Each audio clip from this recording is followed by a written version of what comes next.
अस्सलाम वालेकुम। अच्छा जी, टॉपिक है हमारा साइंटिफिक मेथड पर। और इससे पहले हमने इंडक्टिव मेथड और डिडक्टिव मेथड को डिस्कस किया।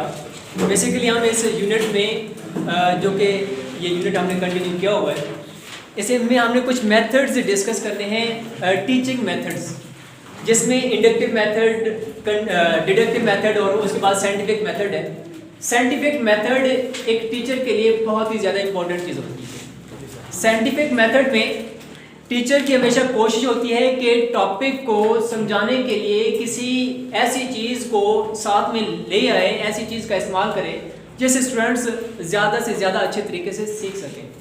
साइंटिफिक मेथड को इस्तेमाल करने की वजह या इसको इंट्रोड्यूस करने की वजह यह है कि जैसा कि हम तरक्की करते जा रहे हैं, ये दुनिया तरक्की करती जा रही है, तो बहुत सारी चीज़ों को समझने के लिए, उनको एक्सप्लेन करने के लिए, उनको डिस्क्राइब करने के लिए बहुत सारे नए तरीक़ाकार सामने आते जा रहे हैं। उन नए तरीक़ाकार की वजह से बहुत सारी टेक्नोलॉजीज़ हमने जो है ना वो हासिल की हुई हैं, बहुत सारी टेक्नोलॉजीज़ का हम इस्तेमाल भी कर रहे हैं।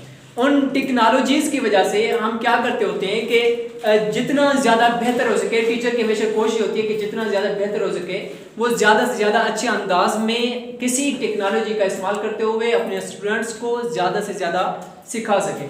तो इसी साइंटिफिक मेथड को हम आज डिस्कस करने जा रहे हैं। साइंटिफिक मेथड में कुछ रूल्स हमने डिस्कस करने। सबसे पहली बात यह है कि साइंटिफिक मेथड में जो मेन चीज़ डिपेंड कर रही होती है, यानी कि जो चीज़ पढ़ाई जा रही है या इसमें जो चीज़ हमने गेन करना होता है, वो सारा का सारा डिपेंड कर रहा होता है सबसे पहले नंबर पर ऑब्जर्वेशन पर। ऑब्जर्वेशंस पर डिपेंड कर रहा होता है। ऑब्जर्वेशंस के साथ एक्सपेरिमेंट्स पर डिपेंड कर रहा होता है।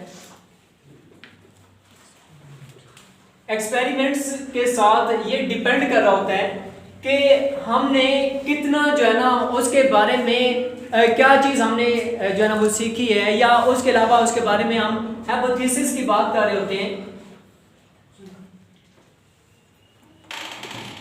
हाइपोथेसिस, ये तीन चीज़ें जो कि बहुत ज़्यादा इंपॉर्टेंट होती हैं साइंटिफिक मेथड में, क्योंकि साइंटिफिक मेथड में सबसे पहली बात तो ऑब्जर्वेशन है ना। ऑब्जर्वेशन क्या चीज़ है? ऑब्जर्वेशन ये है कि आपने किसी चीज़ को ऑब्जर्व करना है, उसके बारे में जानना है, उसको देखना है, उसके बारे में जितनी भी चीज़ें उसको आप देख के उसके बारे में नॉलेज हासिल करते हैं। क्योंकि साइंटिफिक मेथड में हमने मोस्टली साइंस को ही डिस्कस करना होता है, साइंस को डिफाइन करना होता है, उसको डिस्क्राइब करना होता है। तो उसके लिए ऑब्जर्वेशंस मेन चीज़ है, यानी कि हमने किसी चीज़ को देखना है और उसको देख के हमने कोई चीज़ हासिल करनी है, नॉलेज हासिल करना है। उसके दूसरे नंबर पर एक्सपेरिमेंट। अब देखा तो क्या है, हमने मिसाल आपको देता हूँ कि हमने पंखा देखा। पंखा जो है ना वो उसके 3 विंग्स हैं, 3 पर हैं, उसके छत के साथ लटका हुआ है या फिर ज़मीन पर रखा हुआ है, पेडेस्टल फैन है। तो इस तरीके से हमने पंखा देखा है, हमने उसके बारे में क्या जाना है, हमने उसका कलर हमें पता चला, उसके कितने विंग्स हैं, कितने पर हैं, और ये इलेक्ट्रिसिटी पर चलता है, ये इसके बारे में हमें पता है।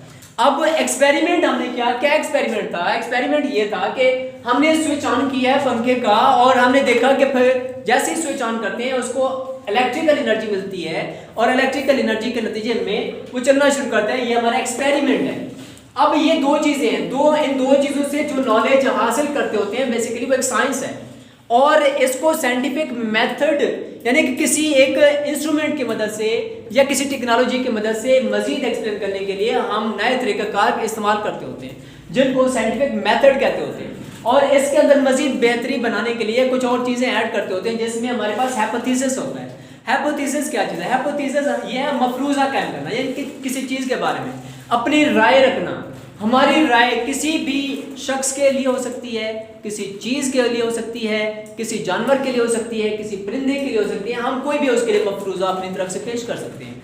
तो मफरूज़ा तो हमने पेश कर दिया है, तो उसका नतीजा भी निकालना होता है, यानी कि हमने चौथे नंबर पर उसका रिजल्ट भी फाइंड आउट करना होता है कि उसका जो है वो रिजल्ट क्या है, नतीजा उसका क्या निकलना है, उसकी आउटकम्स क्या आने हैं, नतायज उसके क्या हासिल होने हैं। तो ये सारी चीज़ें हमने साइंस के अंदर पढ़ना होती हैं और इसको मज़ीद बेहतर बनाने के लिए हमने साइंटिफिक मेथड का इस्तेमाल करना होता है। अब साइंटिफिक मेथड को मज़ीद आगे लेकर चलते हैं, तो इसके अंदर कुछ पॉइंट्स हैं जो कि हमने डिस्कस करने हैं, जिसमें सबसे पहले नंबर पर हमारे पास है रियलाइजिंग द प्रॉब्लम, इसकी एक्सप्लेनेशन के लिए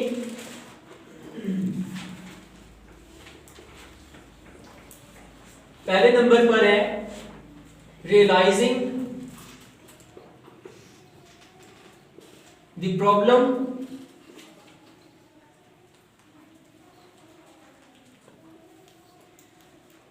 प्रॉब्लम को हमने जानना होता है, क्योंकि साइंटिफिक मेथड में टीचर ने जब कोई चीज़ बताई है, कोई चीज़ सिखाई है किसी एक्सपेरिमेंट के ज़रिए से, तो उसके बारे में जितनी प्रॉब्लम्स आई हैं उनको रियलाइज़ करना, यानी कि हमने ये जानना है कि वाकई इसमें जो है ना वो प्रॉब्लम्स आई हैं, प्रॉब्लम्स क्या आई हैं। साइंटिफिक मेथड में मैं आपको ये एक मिसाल देना चाहता हूँ कि कोई एक फिजिक्स, सपोज के फिजिक्स टीचर है, physics teacher pendulum, simple pendulum पर एक्सपेरिमेंट्स अपने स्टूडेंट्स को जो है ना वो सिखाना चाह रहे हैं। अब वो एक हॉरिजॉन्टल सरफेस पर सिंपल पेंडुलम में उसकी नंबर ऑफ ऑब्जर्वेशंस काउंट करते हुए टाइम पीरियड को फाइंड आउट करता है, और टाइम पीरियड उसने फाइंड आउट कर लिया, सपोज के उसने 20 नंबर ऑफ ऑब्जर्वेशंस का टाइम पीरियड फाइंड आउट किया, और फिर उसी सिंपल पेंडुलम को वो किसी और जगह पर ले जाता है जो कि उसके मुकाबले में किसी हाइट पर है।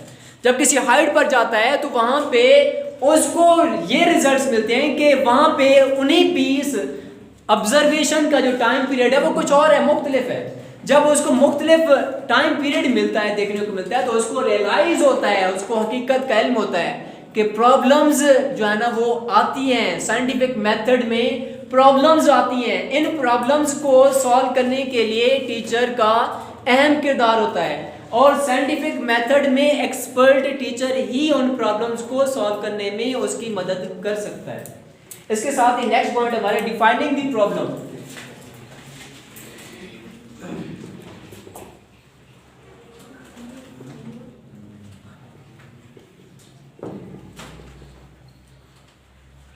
प्रॉब्लम को डिफाइन करना। अब प्रॉब्लम तो साइंटिफिक मेथड में, जैसा कि मैंने आपको सिंपल पेंडुलम की एग्जांपल दी, उसमें जो प्रॉब्लम आई है, problem number of observation same लेकिन टाइम पीरियड डिफरेंट आया, उसमें प्रॉब्लम आई, लेकिन उस प्रॉब्लम को अब डिफाइन करना है, बताना है, उसकी रीजन बतानी है कि क्या वजह थी जिस वजह से ये प्रॉब्लम आई है, डिस्क्राइब करना है, डिफाइन करना है प्रॉब्लम को, मुकम्मल तौर पर प्रॉब्लम के बारे में बताना है। और ये प्रॉब्लम जो जिसके बारे में डिस्क्रिप्शन दी जा रही है कि ये प्रॉब्लम आई है, उसको किस अंदाज में बयान करना है, क्या क्या प्रॉब्लम आई और किस वजह से आई, ये हमारा दूसरा पॉइंट था। इसके साथ ही नेक्स्ट है हमारे पास